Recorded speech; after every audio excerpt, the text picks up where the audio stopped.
देखिए, दिल्ली के अंदर जो प्रदूषण का स्तर है, जनवरी से लेकर के दिसंबर तक का सारे आंकड़े आ रहे हैं। दीर्घकालिक जो कार्य योजना सरकार ने बनाई है उससे हमें फायदा हो रहा है।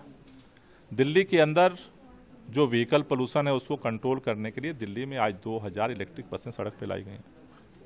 दिल्ली में प्राइवेट जो गाड़ियां हैं उनके लिए भी ईवी पॉलिसी के माध्यम से उनको भी प्रमोट किया जा रहा है। आज लाखों गाड़ियां जो है सड़क पे प्राइवेट भी व्हीकल आ चुके हैं। तो दिल्ली में सीएनजी की पहले से ही बसें हैं। दिल्ली के अंदर 24/7 बिजली की गारंटी करके पूरे दिल्ली से जो डीजल के जनरेटर का पोल्यूशन था वो कम किया गया है। दिल्ली के अंदर जितनी भी पोल्यूटेड फ्यूल पे चलने वाली इंडस्ट्री थी 100% हमने उसको पीएनजी पे शिफ्ट कर दिया।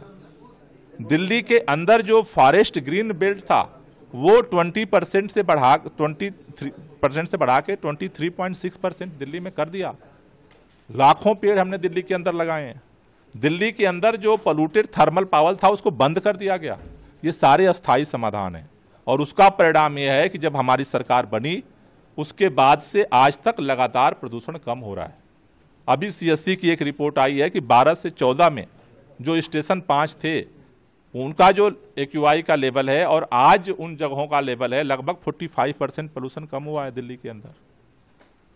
और ये सीपीसीबी के आंकड़े के आधार पर उन्होंने रिपोर्ट जारी किया है।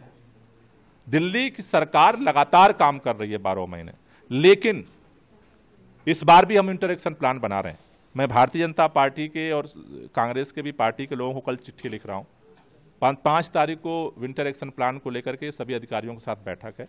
मेरा उनसे निवेदन है कि उनका भी कोई सुझाव है कि भाई दिल्ली सरकार को ये चीज और विंटर एक्शन प्लान में शामिल करना चाहिए, उसको भी हम शामिल करेंगे। आपने कई देशों की बात की कि इन देशों में कराया गया आर्टिफिशियल। देखिए, ये आर्टिफिशियल रेन इमरजेंसी मेजर है। किस समय के लिए? नवंबर के लिए।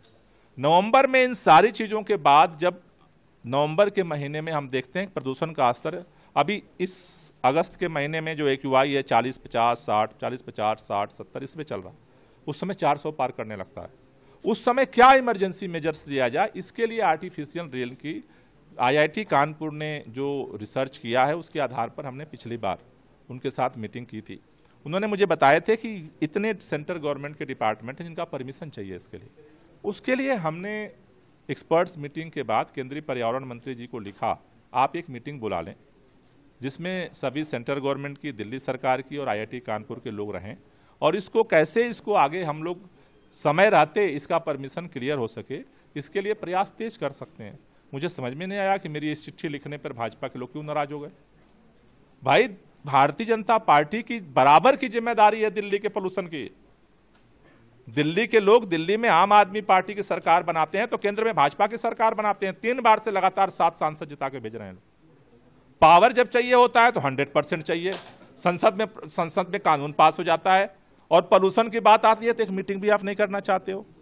हमने और क्या मांगा उनसे, कहा कि एक मीटिंग कर दीजिए जिससे कि जल्दी जल्दी परमिशन मिल जाएगा तो नवंबर तक हम इसको कर पाएंगे।